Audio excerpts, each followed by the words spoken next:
We have been told for decades that the climate crisis is a we problem. We need to recycle more. We need to drive less. We need to feel guilty about our plastic straws.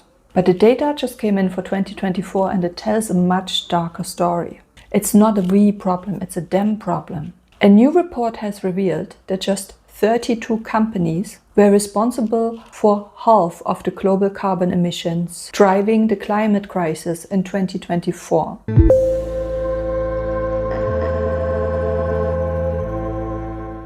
They aren't abstract emissions, they are deliberate decisions about how much fossil carbon to extract, sell and expand. Think about that. While we are trying to figure out which bin the yogurt pot gets in, 32 boardrooms are deciding the fate of the Holocene.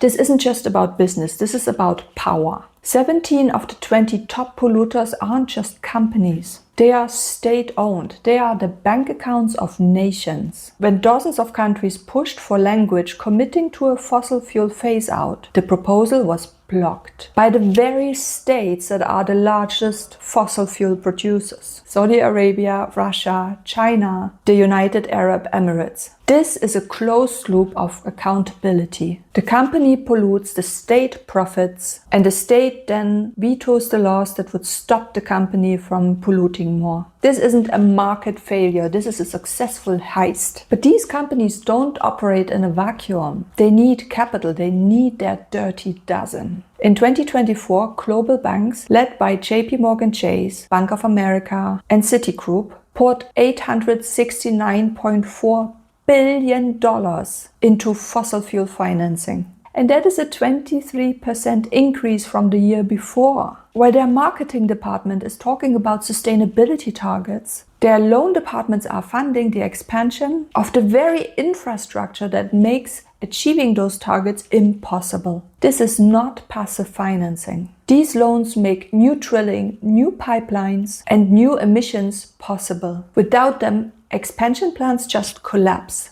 These guys aren't just banking on the future. No, they are betting against it. And if this makes you angry, that is not a failure of emotional regulation. It's a rational response to being lied to at scale. Be mad about this. I am. And to understand the scale, we need to talk about the social cost of carbon. This is the dollar value of the damage done by every single ton of CO2. The cost of crops failing, homes flooding and heat waves killing. Depending on methodology, estimates vary widely. But even conservative models now cluster around $190 per ton. Let's do the math for just one company, Saudi Aramco. In 2024, they emitted 1.7 billion tons of carbon. Multiply this by $190 per ton and you get $323 billion of social costs. That is $323 billion of social damages caused by one company in 1 year. They keep the profits, the world pays the bill. This is the ultimate privatized gain and socialized loss. So next, let's stop talking about tons and let's start talking about tomorrow. When we see these numbers, it's really easy to feel detached. But climate change isn't a polar bear problem anymore. It's a cost of living problem. First, you have the climate tax on your groceries.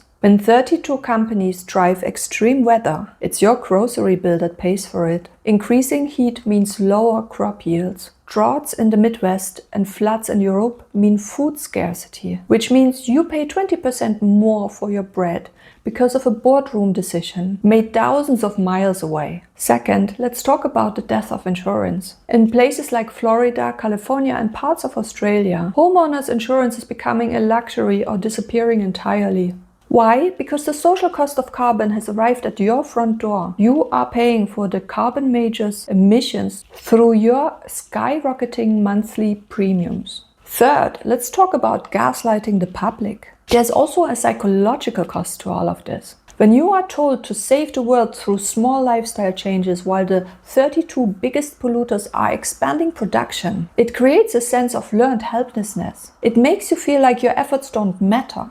That is by design. If you feel the problem is too big, you stop demanding that they change. That is what they're aiming for. Number 4, health as a line item. The air our children breathe and the heat waves that trap our elderly parents indoors are a direct output of those companies. Heat mortality and air pollution affect the global population. We aren't just living through climate change, we're breathing the exhaust of those 32 companies. It goes without saying that we should all do our own fair share, but it also looks like the era of individual guilt is over.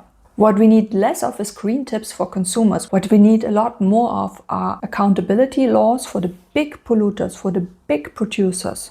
We need producer liability like executed in the climate super funds. We need expansion bans on oil fields. And we need financial regulations that restricts capital for fossil fuel extractions and fossil fuel operations. From the climate super fund laws in New York to the legal battles in Germany, the net is closing.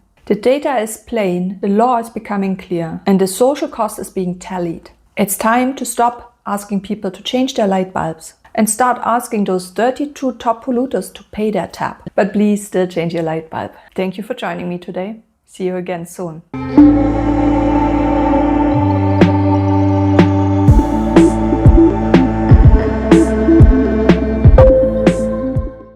From the climate super financial regulation that restricts capital for fossil fuel extraction. Saudi Arabia, Russia, China,